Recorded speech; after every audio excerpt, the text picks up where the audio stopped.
Bonjour à tous, bienvenue à tous, bienvenue dans notre rendez-vous du Meetup du groupe InSecu. Je m'appelle Fabienne Lissac, je suis très contente de vous accueillir parce que c'est une rencontre qui est organisée effectivement par le groupe InSecu, 12 écoles, vous allez en savoir un petit peu plus en écoutant le président du groupe tout à l'heure. Un rendez-vous fait pour donner la parole à des managers en pointe. Je les remercie d'être là, je les présente dans un instant. Et un rendez-vous également fait pour inspirer tous ceux qui ont envie de se construire un parcours professionnel sur leur thématique. Un mot du déroulé de cette matinée consacrée à l'une des transformations les plus stratégiques, les plus importantes du moment qui travaille aussi bien l'économie, la société, le monde, c'est le développement durable. Objectif, thème aujourd'hui, objectif 40% d'émissions carbone en moins d'ici 2030, transition écologique des entreprises, utopie, opportunité ou greenwashing? Eh bien, nos invités vont nous répondre juste après la table ronde, un face-à-face entre des étudiants du groupe InSecu, ils sont nombreux, certains vont les représenter, et un acteur majeur du secteur automobile, Valeo, l'équipementier, le directeur des affaires publiques et du développement durable de Valeo va nous rejoindre dans un instant. Et puis une séquence suivie d'un échange avec le fameux Gérard Felzer, celui qui tient le billet science sur France Info, ingénieur, consultant. Il va nous parler de sa société présente dans la mobilité et justement sur le thème du développement durable. Je précise aux internautes, merci encore à tous de vous être connectés, que nous comptons relayer vos questions. Donc, même si ça démarre l'échange, on pourra lire vos questions. On va essayer de les relayer à la fin. Mais tout de suite, je présente nos invités. Patricia Patti-Grégory, bonjour à vous Patricia, vous êtes directrice du développement durable chez Keolis. Également, bienvenue à Thierry Calfon, le directeur général NJ Global Business Line Renouvelable. Merci d'être avec nous. Fabrice Bonifay va se connecter dans un instant. Il est chez Bouygues en charge du développement durable. Et bien sûr, notre hôte Mathias Emmerich, président du groupe InSecu, 12 écoles. Mathias, merci d'avoir organisé cet entretien parce que ce thème du développement durable, il vous paraît important, n'est-ce pas? Je vous passe la parole. Je crois qu'il faut activer votre micro, Mathias. Vous êtes encore mieux quand on peut vous entendre. Votre micro. Merci Fabienne, merci à nos invités. Je vous remercie vraiment de prendre du temps pour discuter ensemble. Je vais commencer par donner quelques chiffres pour ceux qui sont moins experts que nos invités sur les émissions de CO2 et sur les enjeux qui sont devant nous en matière d'émissions. Quels sont les principaux secteurs qui émettent d'abord? Alors ça, c'est des chiffres qui viennent de l'Agence internationale de l'énergie et qui concernent l'Europe. C'est l'industrie et l'énergie. L'industrie de l'énergie, 28%, puis les transports, 22%. Ensuite, les bâtiments résidentiels et tertiaires, 13%. L'industrie, 11% et l'agriculture, 10%. Donc, nos trois invités représentent les trois secteurs qui émettent le plus. Et donc, c'est pour ça qu'on les a choisis. On les remercie vraiment d'être là pour dialoguer avec nous. La France s'est donné une stratégie bas carbone. Donc, c'est une stratégie qui prévoit de diminuer de 40% nos émissions d'ici 2030 par rapport à l'année de référence 1990, ce qui représente une baisse nécessaire de 26% des émissions entre 2018 et 2030. Donc, vous voyez qu'on a beaucoup de boulot devant nous. L'Europe, au début de cette année, a encore augmenté cette ambition pour l'Europe, puisqu'elle a décidé qu'il fallait que cette baisse soit de 55%. Donc, c'est encore plus exigeant pour accélérer les efforts afin d'atteindre une neutralité carbone en Europe en 2050. Et c'est ce scénario de la neutralité en 2050 que dans un rapport récent, l'AIE, l'Agence internationale de l'énergie, a décrit pour essayer d'expliquer comment on pouvait y arriver. Alors, la première chose, c'est qu'il faut améliorer fortement l'efficacité énergétique, 4% par an d'ici 2030, et continuer tout au long des 30 années qui sont devant nous, de sorte qu'en 2050, on aurait un PIB mondial qui aurait doublé, mais une consommation d'énergie qui serait de 8% inférieure à aujourd'hui. Et pour arriver à ce scénario, il faut aussi tripler les capacités de production d'énergie renouvelable d'ici 2030, ce qui représente un investissement de 4 000 milliards de dollars. Et en 2050, l'objectif, c'est une société qui soit beaucoup plus mue par l'électricité, qui prendrait une part de marché très importante dans l'énergie, avec 90% d'énergie renouvelable, dont 70% d'énergie solaire et éolienne, alors qu'aujourd'hui, ces deux sources d'énergie représentent moins de 20% du mix. C'est également l'abandon progressif des énergies fossiles, donc l'arrêt de la vente des véhicules particuliers fonctionnant avec du pétrole en 2035, l'abandon de la production d'énergie à partir de pétrole en 2040 ou de gaz. Et ce scénario est complètement cohérent avec l'abandon immédiat de tous les investissements dans les extractions d'énergie fossile. Voilà, c'est pour vous dire que cette société sera très différente. Elle sera beaucoup plus solaire, beaucoup plus éolienne et beaucoup plus électrique. Mais pour réussir à atteindre ces objectifs globaux, il faut que, évidemment, chaque entreprise soit dans le même rythme, parce que chaque entreprise est contributrice. C'est pour ça qu'on vous a invité et c'est de cela qu'on va discuter. Alors, ce qui est intéressant, c'est que maintenant, cette obligation de réduire ces émissions, elle est plus optionnelle. Il y a eu un arrêt récent en Hollande concernant la Shell, Royal Dutch Shell, qui avait comme ambition de réduire ses émissions de 30% d'ici 2035. Et la Cour de justice lui a imposé d'aller beaucoup plus vite et de réduire ses émissions de 45% d'ici 2030. Et les juges se sont appuyés sur les droits humains. Donc maintenant, on considère que la réduction des émissions fait partie des droits humains. Et également, pour définir ce seuil de 45% en 2030, les juges se sont appuyés sur les travaux du GIEC. Ça veut dire qu'il ne suffit plus pour les entreprises de faire chacun à son rythme, mais il faut vraiment que les entreprises se mettent dans le rythme qui a été déterminé par les scientifiques et par les politiques. Et c'est vraiment un changement de paradigme très important. Alors pour commencer, je vais demander à chacun d'entre vous, brièvement, de nous dire quels objectifs s'est fixé votre entreprise de réduction des émissions de CO2 à horizon de 2030, pour voir si vous vous êtes calé plutôt sur l'objectif français, sur l'objectif européen, et si, après l'arrêt sur la Shell, vous avez l'intention de modifier ces objectifs. Donc, je commence avec Thierry Calfon de chez Engie. Bonjour Thierry. Bonjour Mathias, bonjour Fabienne, bonjour à tous. Merci de votre invitation. Alors, pour répondre à votre question, d'abord un rappel. Vous savez que la loi Pacte de mai 2019 a consacré la possibilité pour les entreprises d'intégrer dans leur statut ce qu'on appelle une raison d'être, c'est-à-dire l'expression d'un objectif d'intérêt général qui va au-delà de la recherche du profit. Cette raison d'être, c'est en fait la déclinaison française du purpose ou du mission statement anglo-saxon.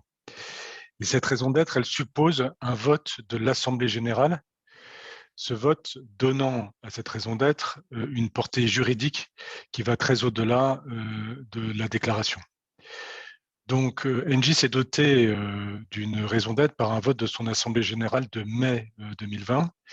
Et cette raison d'être place la transition énergétique au cœur de nos priorités. Je cite notre raison d'être: agir pour accélérer la transition vers une économie neutre en carbone. Donc, au-delà de cette raison d'être, nous nous sommes donné des objectifs ambitieux et très détaillés qui ont été rappelés par Catherine MacGregor, la directrice générale d'Engie, lors de la présentation de notre actualisation stratégique le 18 mai dernier. Alors, le premier objectif, c'est atteindre la neutralité carbone pour notre entreprise d'ici 2045, donc 5 ans avant l'engagement de l'Union européenne. Le deuxième objectif, c'est réduire l'intensité carbone de notre production électrique d'environ 350 grammes par kilowattheure aujourd'hui à environ 160 grammes par kilowattheure en 2030, c'est-à-dire une baisse de 55%. Troisième objectif, c'est sortir définitivement du charbon en Europe d'ici 2025 et au niveau mondial d'ici 2027. Pour rappel, nous avons fin 2020 10 centrales au charbon, totalisant 4 gigawatts de capacité, c'est-à-dire à peu près 4% de nos capacités électriques totales mondiales. Et dernier objectif qui est sans doute le plus original, nous nous engageons non seulement à nous décarboner nous-mêmes, Engie, mais également de contribuer par les produits et les services que nous vendons à nos clients à décarboner nos clients.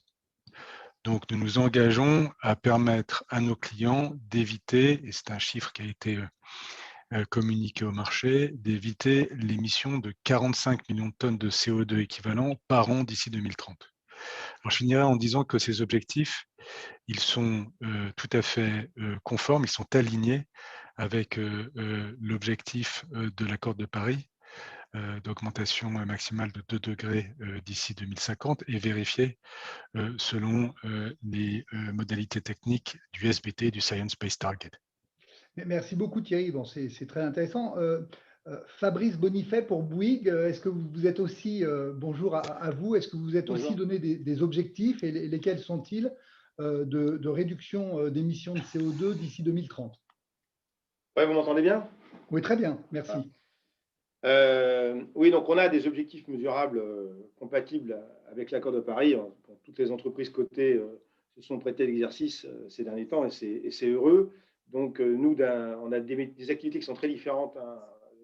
Ça va des médias, la construction, la route, l'immobilier, les télécoms, etc. Donc on n'a pas un objectif global groupe Bouygues qui n'aurait aucun sens. On a des objectifs par activité, par métier, mais ça navigue entre 30 et 50% de réduction sur les scopes maîtrisables et donc les scopes directs, et entre 30 et 40% sur les scopes indirects. Mais au-delà de tout ça, au-delà des objectifs, bon, c'est bien d'avoir des objectifs parce que ça permet d'avoir une trajectoire. Mais ce qu'a dit Thierry à la fin de son exposé sur comment éviter les émissions de nos clients, c'est ce qui nous paraît le plus important en fait, hein, au-delà de la réduction de nos propres émissions. Donc nous, on construit des infrastructures, des routes, des logements, etc. Et on sait que le poids carbone de la partie construction, dans certains cas, ne pèse pas grand-chose par rapport au poids carbone de la partie exploitation. Donc on pourra toujours être très très vertueux sur la phase amont. Si nos clients ne le sont pas dans la phase aval, c'est-à-dire la phase d'exploitation, ça ne servira pas à grand-chose. Donc les émissions de nos clients, c'est maintenant l'obsession du groupe Bouygues, c'est-à-dire comment accompagner nos clients dans la décarbonation de la façon dont ils utilisent les infrastructures qu'on met à leur disposition. Et pour ça, il y a dans certains cas, et dans beaucoup de cas même, la possibilité d'avoir des variantes que l'on propose. On dit, voilà, le client veut une autoroute de contournement, ben on lui dit, ben non, ça serait peut-être un tram-train traversant qui, en termes de carbonivité, sera la solution la plus rationnelle pour vous et pour la planète. Donc, on est maintenant plus dans l'ingénierie d'accompagnement de nos clients pour lui faire choisir les solutions les plus rationnelles en termes de carbone que de vouloir décarboner des choses qui ne servent à rien, en fait. Donc, il y a une citation de Peter Drucker qui dit « Rien n'est moins efficace que de vouloir améliorer une chose qui ne devrait même plus exister ». Et on est dans cet état d'esprit-là. Et ce que je voudrais dire aussi, c'est que j'entends beaucoup d'entreprises qui disent « Et nous, on ne l'a pas fait encore, on veut être neutre en carbone ». Mais c'est une hérésie. Une entreprise n'est jamais neutre en carbone, mais on contribue à la neutralité carbone de l'humanité. Parce que la neutralité, c'est une seule chose, hein, c'est que les puits de carbone naturels que sont l'absorption océanique et les forêts, on ne dépasse pas 18 gigatonnes par an de CO2 émis par les activités humaines, c'est-à-dire par les émissions de gaz à effet de serre liées à la combustion fossile. Et une entreprise ne peut que participer en fait à cette neutralité. Elle ne peut pas être neutre en tant que telle. Ça n'a aucun fondement scientifique de dire qu'une entreprise est neutre en carbone. Donc, on attend avec impatience la norme ISO 14068 qui fixera d'une façon définitive les conditions de la neutralité pour arrêter d'entendre des engagements de neutralité carbone pour les entreprises qui ne veulent exactement rien dire. Autre chose aussi, ce n'est pas tellement à l'homme, entre guillemets, avec un grand H, de se fixer des objectifs de neutralité. C'est la science, en fait. Donc, l'accord de Paris, c'est la science. Et lorsque j'entends aussi « Ah ben oui, on veut être à tel niveau, à telle date, ben, non, c'est pas comme ça qu'il faut raisonner. Aujourd'hui, on sait que dans 7 ans, on va atteindre déjà la limite des 1,5 degré, dans moins de 7 ans même. Et c'était quand même l'objectif de l'accord de Paris, c'était l'1,5 degré. Donc, si on veut vraiment être compatible avec l'accord de Paris, ce n'est pas les 2 degrés qu'il faut viser, c'est 1,5 degré. Donc, si on veut vraiment être honnête intellectuellement, donc nous, on s'est fixé une trajectoire 1,5 degré. Et donc, ça veut dire, en fait, comme vous l'avez dit en introduction, une réduction de 6% par an de nos émissions pendant 60 ans si on respectait 1,5 degré. C'est ça, en fait, la vérité. C'est ça, la vérité. Et alors après, bien sûr, c'est comment on va arriver à concilier cette décarbonation à marche forcée avec la maintenabilité d'un modèle social, avec la maintenabilité des emplois, ne serait-ce que ça, et d'un certain niveau de création de richesse. Et donc, c'est là que les choses se compliquent notablement, parce que vous avez dit dans votre discours introductif que eh bien, on va faire monter les énergies renouvelables en remplacement des énergies fossiles. Non, c'est pas ça, ça ne suffira pas. On va améliorer l'efficacité énergétique. Non, ça ne suffira pas non plus. Et vous avez oublié de dire l'essentiel. L'essentiel, c'est qu'il va falloir qu'on se mette quand même notablement au régime. Donc, le vrai levier pour y arriver, ça s'appelle la sobriété. La sobriété, parce que c'est ni les énergies renouvelables, ni l'efficacité énergétique qui permettront d'arriver à décarboner tout ce que l'on doit décarboner. Quand on fait un calcul de point de table, les gens qui se sont penchés sur le problème d'une façon à peu près sérieuse ont bien compris qu'on n'y arriverait pas. Et alors, les énergies renouvelables, pour une raison simple, c'est que précisément, elles sont renouvelables et donc intermittentes. Et donc, si on prend en compte en plus le stockage qui est nécessaire pour qu'elles soient aussi facilement pilotables que les énergies fossiles, eh bien, on voit que le coût de ces énergies est bien plus important que ce qu'on dit aujourd'hui. Et puis, deuxièmement, les convertisseurs qui sont nécessaires pour fabriquer les énergies renouvelables, les panneaux solaires, les éoliennes, n'ont pas une durée de vie infinie. Donc, au bout d'une trentaine d'années, il faut les refabriquer. Et pour les fabriquer, il faut dépenser énormément d'énergie et de matières premières. Donc, il faut aussi dire la vérité aux gens. Ce n'est pas ça qui va se passer. Bon, merci beaucoup. Je vois que c'est un sujet qui vous passionne. D'ailleurs, vous avez derrière vous le livre que vous avez écrit, donc l'entreprise contributive. Donc, je pense que vous êtes vraiment un spécialiste passionné, engagé, et c'est formidable. Autant pour moi, c'est vrai que la sobriété est essentielle. Utiliser moins sa voiture, plus les transports collectifs, plus son vélo, la marche, voyager moins également. Tout ça. Manger moins de viande. Enfin, il y a plein de choses à faire. Manger moins de viande.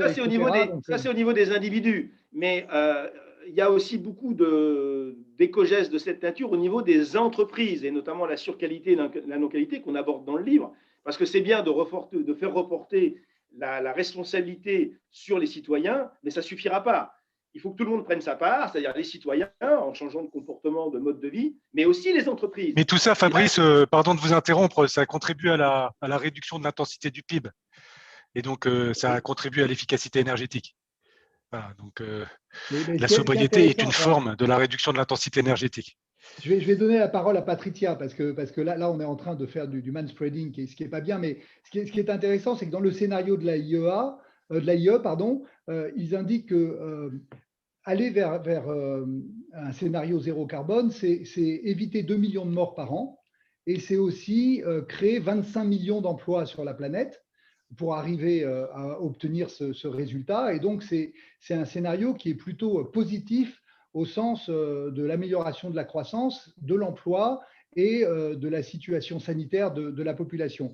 Patricia, la question que j'ai posée à nos deux autres invités, les objectifs de Keolis à 2030. Alors, oui, merci beaucoup à tous.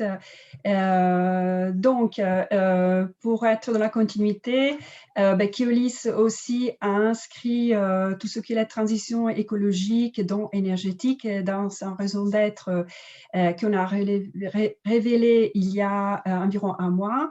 Et donc, dans notre raison d'être, qui est « Nous imaginons et déployons des mobilités sûres et durables au service de chaque territoire pour une meilleure qualité de vie de tous et chacun ». Tout ça, c'est inscrit. Donc, comme on dit déjà les personnes avant moi, nous, on est des acteurs dans un écosystème. On a une responsabilité sociétale dans un écosystème. Et aussi, on a des devoirs dans des écosystèmes où d'autres ont des devoirs. Donc, c'est sûr que tout seul, on n'y arrivera pas, mais c'est la petite contribution de chacun. Donc, Keolis, c'est une entreprise qui opère au niveau international. Et donc, nous avons fait l'exercice de voir ce sera notre contribution pour 2030. Ça a été un exercice très long parce que, en fait, comme ça touche différents pays, on est implanté sur 5 continents. dans chaque continent, dans chaque pays, il y a des réglementations qui ne sont pas toujours les mêmes. Et on sait très bien que la transition énergétique est très impulsée par la réglementation, qui est le moteur plus important. Et on est obligé, donc on y va. Donc, on a fait cet exercice et on a vu qu'au niveau global du groupe, en tenant compte de l'international, pour 2030, on serait à moins 30% des émissions, mais par rapport à 2019.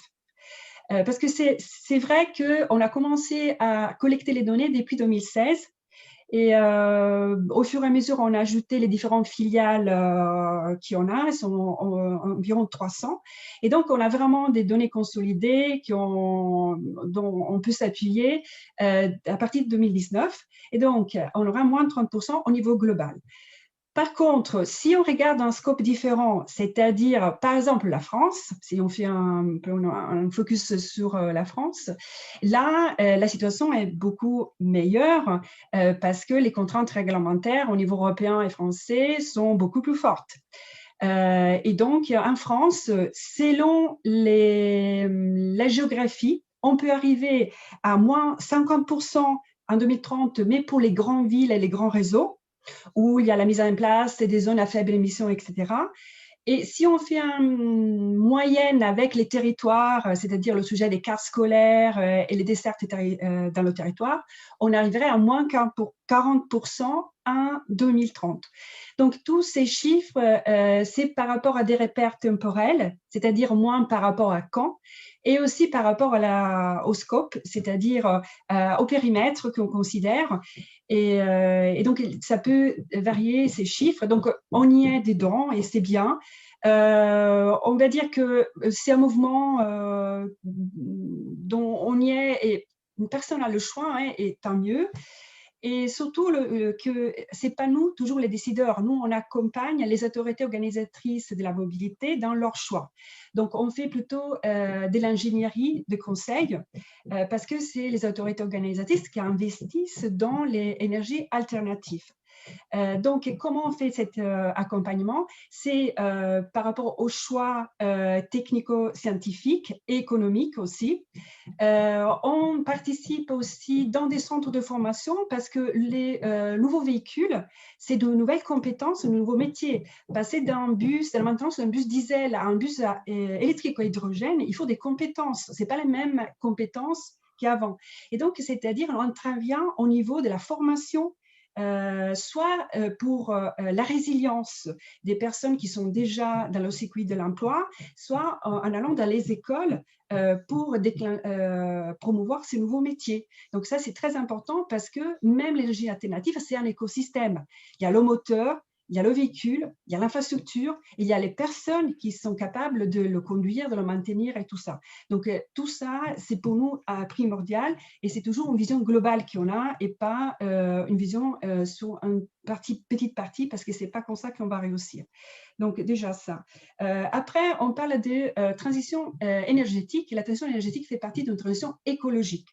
Et nous, on est des industriels, on ne conduit pas que des bus. On a des centres de maintenance. Et donc, là-dedans, on a aussi des bâtiments. Et donc, on s'engage aussi à réduire les émissions par rapport au sujet des bâtiments. Et on a aussi une attention particulière à tout ce qui est notre impact écologique sur le sujet de la valorisation des déchets, la réduction des déchets, le fait d'imposer aussi à nos fournisseurs la réparabilité, la recyclabilité, l'utilisation des matières premières secondaires. Donc, on impose aussi à nos fournisseurs de réduire eux aussi leurs émissions carbone et gaz à effet de serre. Donc, on a cette vision globale qui est dans toute la chaîne des valeurs et aussi qui prend en compte pas que Keolis, mais aussi le territoire, c'est-à-dire tous ceux qui vont contribuer à nous aider à cette transition et tout ce que nous, on va aider à cette transition.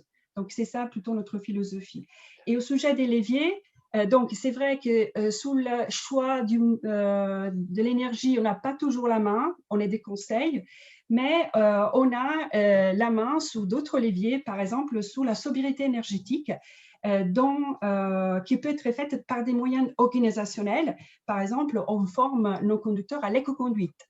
L'éco-conduite, on a mesuré, ça participe à réduire de 5% des émissions. Ce n'est pas beaucoup, mais c'est quelque chose et ça participe. On a des méthodes de maintenance aussi qu'on a mis en place pour réduire les émissions qui concernent les pneus, les lubrifiants, donc tout ce qui aide à dépenser moins d'énergie. On a aussi des moyens Patricia, techniques. je vous arrête, merci beaucoup. Mais c'est très clair que vous avez aussi des ambitions qui sont chiffrées et qui sont grandes. Donc, on est vraiment dans cette logique du 40% ou même 55%, ça dépend de la référence par rapport à… une question à Fabrice Bonifay. Il y a chez Bouygues évidemment une activité de construction importante. La question des émissions des bâtiments, vous l'avez dit tout à l'heure, elle est vraiment essentielle. L'AIE dit qu'il faut qu'en 2050, les émissions liées à l'usage des bâtiments neufs soient réduites de 80% par rapport à aujourd'hui. Donc, c'est quand même considérable. C'est presque des bâtiments qui sont zéro carbone. Comment est-ce que vous vous situez par rapport à ça et quelle politique vous vous donnez et quels objectifs? Pour les bâtiments neufs, ceux qui vont être construits entre maintenant et l'échéance, le problème est réglé, parce que la RE 2020 qui rentre en application au 1er janvier 2022 vise des performances énergétiques qui sont compatibles avec tout cela. Hein, donc, c'est pratiquement du passif. Mais le vrai enjeu pour le BTP, et pas simplement en France, encore une fois, hein, c'est le BTP mondial, c'est la rénovation du parc installé. Hein, 75% du parc existant existera encore en 2050. Donc, qu'est-ce qu'on fait de tout ce qui a été construit déjà? Et c'est ça le vrai enjeu. Donc là, il y a un certain nombre d'initiatives qui sont prises au niveau européen, et notamment le programme Energy Strong qui vise à industrialiser la rénovation pour faire baisser les coûts. C'est toujours pareil, hein, vu qu'on a une énergie qui est structurellement tellement peu chère que les retours sur investissement d'un bâtiment bien isolé par rapport à un bâtiment qui ne l'est pas, avec un coût énergétique et sans taxe carbone, on a des ROI qui sont entre 15 et 20 ans pour récupérer en fait en économie-énergie ce qu'on était obligé de dépenser en isolation. Donc, ça n'intéresse pas grand monde, hein, surtout que le temps d'utilisation d'un logement, par exemple, n'est que de 8 ans en moyenne. Donc, s'il n'y a pas d'incitation, enfin, s'il n'y a pas plus exactement d'obligation de rénovation, il ne faut pas compter sur l'incitation ou simplement sur la bonne volonté des clients. Ce n'est pas comme ça que ça va se passer, hélas. Donc c'est un cocktail de mesures qui fera que ça va peut-être démarrer. Donc, ce cocktail de mesures, il est bien sûr du côté de la régulation, donc notamment avec une obligation de rénovation à une certaine échéance.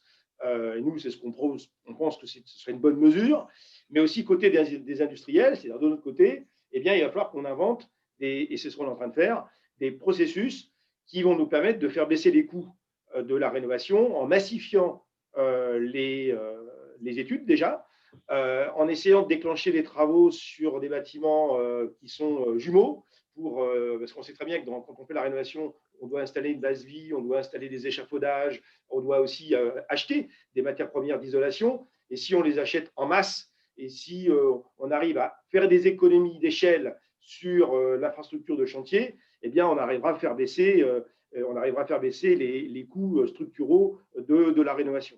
Donc, on a un certain nombre de projets actuellement qui sont en cours et qui visent à démontrer qu'on arrive à diminuer de 30 à 40% les coûts de la rénovation, et on peut encore, je pense, progresser, peut-être même diviser par 2 ces coûts dans les semaines et les mois qui viennent, et donc arriver avec un coût d'énergie qui est d'aujourd'hui à des retours sur investissement qui seront notablement plus rapides, et donc une attractivité pour les clients qui sera beaucoup plus grande. En plus donc, de la green value. C'est un mix de régulation, d'incitation et puis ce que j'appelle le cocktail. De productivité. C'est pas. Mais en fait, il n'y aura pas une mesure magique, c'est ça que je vous dis. Il n'y a pas une mesure magique qui permettra de déclencher les bonnes pratiques. C'est un ensemble de mesures qui, alignées les unes par rapport aux autres, font que ça va démarrer. Alors pour l'instant, on n'y est pas. Hein, on n'y est pas encore tout à fait. Mais le vrai enjeu pour notre secteur, vu que c'est à peu près 30% des émissions de gaz à effet de serre au niveau mondial et 25% en France, donc un tiers des émissions, c'est énorme. On voit bien qu'on n'arrivera pas à résoudre cet enjeu sans le BTP. Mais j'ajoute, pour finir, parce que c'est vraiment important, que ce n'est pas simplement le problème de la consommation intrinsèque des bâtiments, c'est aussi l'usage de ces bâtiments. Aujourd'hui, on a des bâtiments qui sont structurellement sous-utilisés, les écoles, les sièges sociaux d'entreprise, Donc, il faut intensifier l'usage de ces bâtiments. Et là aussi, la régulation peut nous aider, mais on peut aussi le faire autrement. C'est faire en sorte qu'un bâtiment dont certains espaces, la nuit, par exemple, sont vides, les parkings, les salles polyvalentes, puissent être utilisés par d'autres types d'utilisateurs, donc de moins construire. Parce qu'une grande partie de l'empreinte carbone d'un bâtiment, c'est l'énergie grise requise pour fabriquer les matériaux qui sont constitutifs du bâtiment. Donc, si on construit moins, mais qu'on construit mieux avec des bâtiments plus utilisés, eh bien, on réduira également l'empreinte carbone globale du secteur et on luttera contre l'artificialisation des sols, qui est un autre fléau associé à notre industrie. Donc, il n'y a pas une mesure, c'est vraiment un ensemble de mesures, sans parler de l'électromobilité qui va être de plus en plus intégrée au bâti et qu'il faudra donc bien prendre en compte également. Très clair. Une question à Thierry chez Engie, puisque vous vous occupez des énergies renouvelables chez Engie. Bon, Engie a pris le tournant des énergies renouvelables très tôt, et je crois que c'est un des premiers français en termes de capacité installée. On voit monter une hostilité aux éoliennes depuis quelque temps. C'est vrai du Rassemblement national, c'est vrai aussi de certains dirigeants qui ont l'impression que leur région en ont fait assez. Je pense à Xavier Bertrand dans le Nord. Et c'est vrai aussi que quand on regarde une carte de France, les éoliennes ne sont pas réparties de manière équilibrée sur le territoire. Donc, comment est-ce qu'on fait pour que ce verdissement de la production énergétique s'accompagne d'une acceptation des populations, des politiques, des régions, et qu'on arrive à faire en sorte que chacun prenne son lot de verdissement sur son territoire et dans son jardin ou derrière son jardin? Oui, Mathias, les énergies renouvelables font beaucoup parler d'elles, au point, comme vous le soulignez, de devenir un argument de campagne dans certaines formations politiques à la veille des élections régionales. Or, ce qu'il faut garder à l'esprit, c'est que le développement des ENR répond à une attente des Français qui ont très majoritairement une opinion favorable des énergies renouvelables. Alors, j'en veux pour preuve le baromètre annuel de l'ADEME qui indique qu'en 2020, 89% des Français se déclarent favorables au développement des énergies renouvelables. Quelque chose d'encore plus marquant, 22% des Français déclarent avoir le projet dans les 12 mois d'investir dans un ou plusieurs projets d'énergie renouvelable. Dernier chiffre, c'est le sondage Harris Interactive de 2018. 3 Français sur 4, 75%, ont une bonne image de l'éolien, puisque lorsqu'on parle de l'acceptabilité des ENR, c'est majoritairement l'éolien. Et ce chiffre de 3 Français sur 4, il passe même à 80% pour les Français qui vivent à proximité d'une éolienne. Donc, ces chiffres sont non seulement le signe d'une opinion favorable des ENR, mais surtout, et c'est ça qui est très encourageant, le signe d'une volonté croissante des citoyens d'engagement direct en faveur des énergies renouvelables. Et cet engagement est assez loin des idées reçues sur la faible acceptabilité des ENR dans leur ensemble et spécifiquement de l'éolien. Alors, pour autant, l'acceptation locale des ENR est absolument indispensable à leur réalisation. Sans acceptation locale, il n'y a pas de projet ENR. C'est pour ça que toutes les préoccupations des parties prenantes sont systématiquement prises en compte dans nos projets renouvelables. Alors, j'en citerai quelques-unes. L'impact sur le tissu économique local, c'est-à-dire l'emploi local, la formation, le développement des PME, les investissements industriels. Juste sur l'emploi, l'éolien, ça représente 20 000 emplois directs et indirects en France. Par ailleurs, tous les travaux de génie civil, de construction, le représentant de Bouygues le sait bien, ils sont toujours réalisés par des entreprises locales pour les petites fermes éoliennes. Les retombées fiscales sont très importantes et c'est des retombées fiscales qui bénéficient fortement au territoire. Et je terminerai par les locations de terrain. Nous, on loue des terrains sur des durées de 25 à 30 ans. Ils sont évidemment très appréciés par les exploitants agricoles. Donc ça, c'est l'impact sur le tissu économique local. Après, il y a le respect du paysage. Vous auriez pu citer Stéphane Bern, parce que Stéphane Bern en parle beaucoup. Je n'ai pas été jusque-là. Ok, vous auriez pu. Donc, la construction d'un parc éolien, je rappelle, elle est soumise à la réglementation ICPE, installation classée pour la protection de l'environnement. Et cette réglementation impose systématiquement la réalisation d'une étude complète de l'impact d'un parc éolien sur l'environnement, sur le paysage et sur la population. Troisième préoccupation, c'est le respect de la biodiversité, au-delà du respect général de l'environnement. Alors, juste quelques exemples. Nous, on utilise des drones pour repérer et protéger les nids de busards et les trajectoires de vol des chiroptères, c'est-à-dire des chauves-souris, à proximité de nos sites éoliens. Et nos panneaux solaires, ils sont à chaque fois compatibles avec l'élevage ovin, avec la culture, c'est ce qu'on appelle l'agrivoltaïsme ou l'implantation de ruches sur les sites photovoltaïques. Juste un petit moment de pub. On met en place un observatoire de la biodiversité pour valoriser nos connaissances acquises depuis 20 ans en termes de biodiversité et d'énergie renouvelable, et pour ouvrir nos sites en particulier aux étudiants en écologie. Dernière préoccupation, vous auriez pu la citer aussi, c'est la recyclabilité des éoliennes. Ce qu'on ne sait pas assez, c'est que les éoliennes se recyclent à plus de 90%. Là, c'est une source ADEME. C'est le béton, c'est l'acier, c'est l'aluminium qui sont recyclés à 100%, le cuivre à près de 100%, et les matériaux composites, en particulier les matériaux nécessaires pour construire les pales d'éoliennes, se recyclent en majeure partie. Et merci beaucoup. Juste un petit élément pour terminer, une nuance par rapport à ce que Fabrice a indiqué. La neutralité carbone, c'est très concret pour nous. C'est émettre autant de CO2 qu'on en absorbe. C'est contrôlé sur les 3 scopes, scope 1, scope 2, scope 3, des Science-Based Targets du GIEC. C'est une annonce qui a été faite au marché. Donc, ça n'a rien d'un objectif théorique ou d'un objectif qui ne peut pas être contrôlé. Merci beaucoup. Patricia, le Covid a un peu bousculé les sociétés de transport public. L'usage des transports a beaucoup baissé. Toutes les sociétés ont été éprouvées. Les modes de transport ont changé et vont changer. Il y a une explosion du vélo électrique, le travail à distance. Tout ça va bouleverser un peu les équilibres. Les collectivités locales vont avoir du mal à acheter des bus électriques qui sont beaucoup plus onéreux. Donc, est-ce qu'une solution, finalement, c'est pas être du côté de la gratuité des transports publics?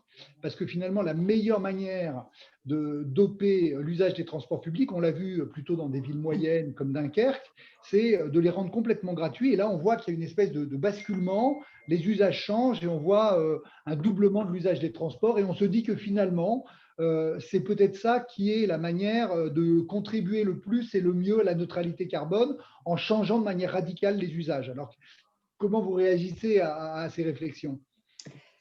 Alors déjà, je voulais faire une petite introduction sur tout ce que le Covid a basculé dans nos vies, pas que pour les transports en général.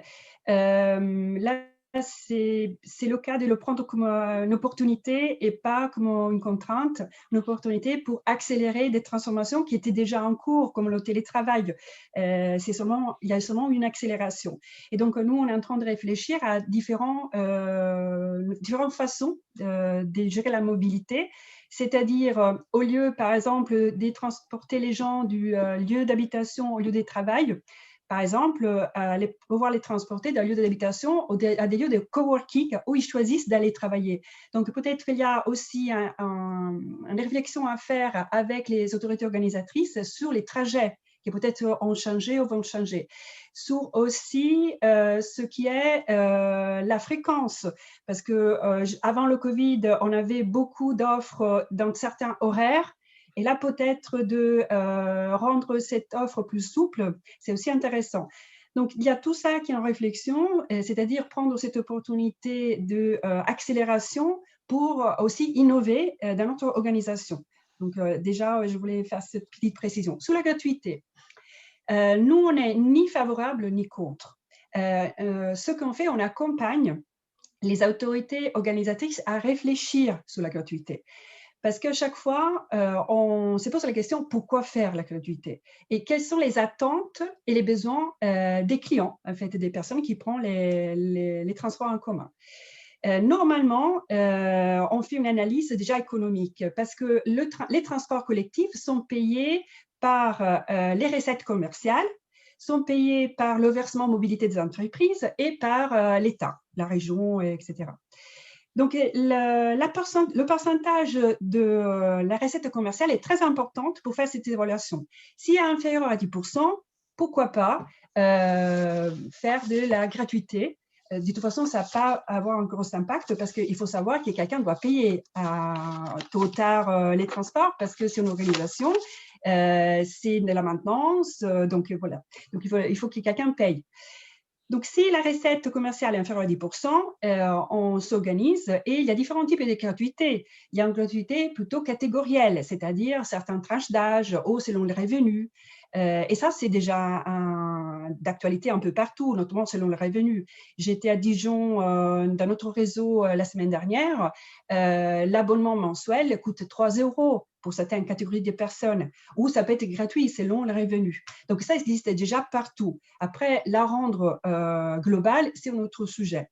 Donc, quand les recettes sont supérieures à 10%, il y a des modes lourds, c'est-à-dire le métro ou le tramway, ça va avoir un très fort impact, le fait qu'il soit gratuit, surtout une gratuité totale dans le temps, dans l'espace et selon les catégories. Et donc là, il faut vraiment le réfléchir parce que si on réduit tout ça, qui est-ce qui va payer? Ça veut dire qu'on va dégrader aussi le service. Et est-ce qu'en dégradant le service, on incite les automobilistes à quitter leur voiture pour venir dans les transports collectifs? En sachant que la FNUT, qui est la Fédération des usagers des transports collectifs, a fait une étude comme quoi la voiture coûterait environ 6 000 € par an.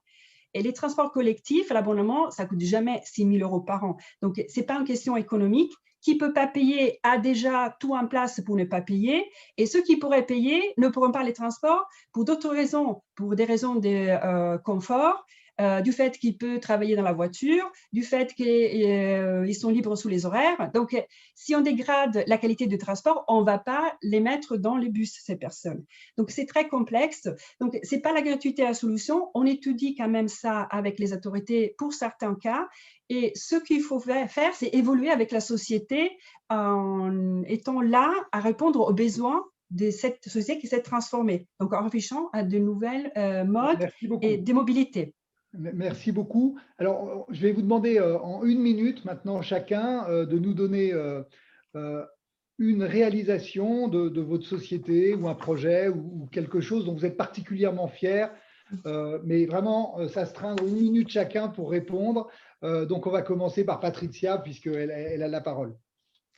Oui, alors, c'est un exemple, c'est ce qu'on a fait là en 2020, surtout que c'était la période en fait un peu difficile au niveau économique, à Norvège, à Bergen. Donc là, on a déployé un système de bus électriques, 102 bus électriques, plus encore une vingtaine de bus à huile végétale, qui vont faire réduire de 85% les émissions de CO2. Et ça, c'est la plus grosse flotte de véhicules à l'énergie alternative.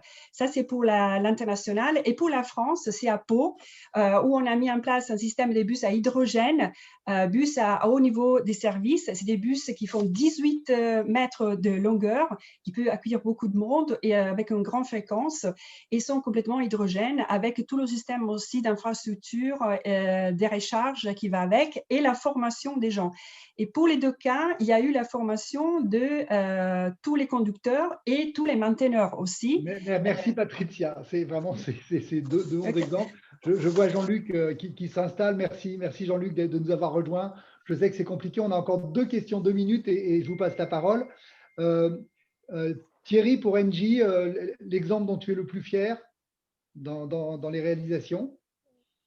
Alors, je pourrais vous parler de la multiplication par 4 du rythme annuel d'installation d'ENR dans le monde par les équipes d'Engie C'est pas mal. entre 2015-2018 et 2019-2021. Mais je préfère mentionner une réalisation en apparence plus modeste, mais qui est très emblématique de notre vision des renouvelables. Alors, il s'agit du parc de Fitou, un parc éolien dans l'Aude, en Occitanie. 8 éoliennes, 10 mégawatts, inaugurées en 2020. Et je citerai Alexis Armango, le maire de la commune de Fitou. J'ai retrouvé sa déclaration quand j'ai préparé cet entretien. Il disait « À Fitou, il y a les ruines d'un château inscrit au monument historique. On vit au XXIe siècle et nous pouvons faire cohabiter des projets solaires ou éoliens avec l'histoire. L'un peut aider l'autre à se maintenir, à se développer, à se faire visiter, à se faire réparer. L'éolien à Fitou, ça a permis de rénover la cantine scolaire, de rénover la voie communale et de créer une salle polyvalente. » Voilà. Merci Moins beaucoup, d'une c'est minute, très je crois. clair. Et Fabrice, pour Bouygues, donc une réalisation dont vous êtes particulièrement fier. Alors, bon, il y en a beaucoup. Donc, j'ai mis le site Bouygues DD, là où on met, c'est un blog sur lequel on met toutes nos réalisations, sur lesquelles on communique pour montrer qu'on est sur le chemin de la transition, parce que toutes nos entreprises sont le chemin de la transition. Ce qu'il faut maintenant, c'est accélérer notablement la vitesse de cette transformation. Et le bâtiment hybride à économie positive qui a été labellisé par la Fondation Solar Impulse de Bertrand Piccard, donc en 2019, est le concept building le plus innovant qu'on ait pu mettre au point jusqu'à présent chez Bouygues, et qui est un bâtiment expérimental, certes, mais qu'on souhaite dupliquer partout maintenant qu'on l'a conçu, et qui est net zéro carbone sur l'ensemble de son cycle de vie, parce que là, on a des bâtiments, on a des matériaux qui sont réutilisables à l'infini. C'est un bâtiment banque de matériaux, design forever, avec une très haute intensité d'usage. Donc, on partage des espaces avec différentes typologies d'utilisateurs. L'électromobilité est intégrée bâtie avec une capacité de recharge des véhicules directement par le bâtiment lui-même. Donc, c'est le bâtiment type qu'il faudrait pouvoir construire ou rénover dans les années à venir partout sur la planète, qui permettra donc au secteur de la construction de faire sa part par rapport aux autres secteurs d'activité. Merci à vous trois, c'était vraiment passionnant. Merci de votre temps, merci de la précision de vos réponses, de la qualité de votre action aussi. On voit que la transition, ce n'est pas simplement des mots, hein, c'est vraiment des réalisations, et que chaque entreprise, en fait, est une brique qui s'ajoute pour réussir à atteindre cette neutralité carbone en 2050, qui est tellement importante pour limiter le réchauffement climatique. Et je repasse la parole à Fabienne, qui va prendre le contrôle des événements à partir de maintenant. Merci à tous. Merci à tous. Je me permets de vous garder un instant. Pourquoi? Parce que le public, on lui a promis de relayer des questions. Ce sera le cas après l'événement sur nos mails. Mais je me permets de vous livrer une question. Elles sont toutes intéressantes. Messieurs, dames, est-ce que vous pouvez nous dire toutes les courbes exponentielles de consommation, croissance, utilisation des ressources, mais également le rythme de développement technologique sont calquées sur la courbe de croissance démographique? Comment répondre aux objectifs que vous citez sans aborder le sujet démographique dans une réponse brève? Fabrice, Thierry, Patricia, est-ce que vous pouvez un petit peu éclairer nos internautes, s'il vous plaît? Mais la démographie, c'est vraiment un faux problème. Aujourd'hui, il y a 10% des populations mondiales qui émettent 50% des émissions. Voilà, c'est ça les chiffres. Hein, donc, ça, c'est une réponse courte. Voilà, c'est une réponse courte. Donc, en fait, de demander aux petits Indiens, aux Sénégalais de réduire ses émissions, ça n'a pas de sens. Aujourd'hui, ceux qui doivent se mettre un peu au régime sur les émissions de gaz à effet de serre, c'est nous, les nantis, les Américains, les Australiens, etc. Mais ce n'est pas une grande partie de l'humanité. Donc, de dire qu'il suffit de diviser par 2 la population mondiale pour réduire le problème climatique, non, c'est plus compliqué que ça. C'est pas ça qu'il faut faire. Et juste pour compléter, il y a un élément qui est cité comme important dans la réduction des émissions par le rapport de l'AIE, c'est la fin des 2,6 milliards de personnes qui cuisinent sur des fours à bois ou des feux ou du charbon. Et là, on voit bien qu'une des solutions, ce n'est pas la réduction de la démographie, c'est bien l'apport d'énergie solaire, de panneaux ou de moyens de cuisiner et de chauffer les aliments. Et ça concerne 2,6 milliards de personnes qui soient plus modernes et plus efficaces. C'est vrai, merci à tous. Le sujet, bien sûr, est inépuisable, hein, c'est pas comme les ressources, mais je passe à la séquence suivante parce que c'est un nouveau format. Merci encore une fois pour nos invités.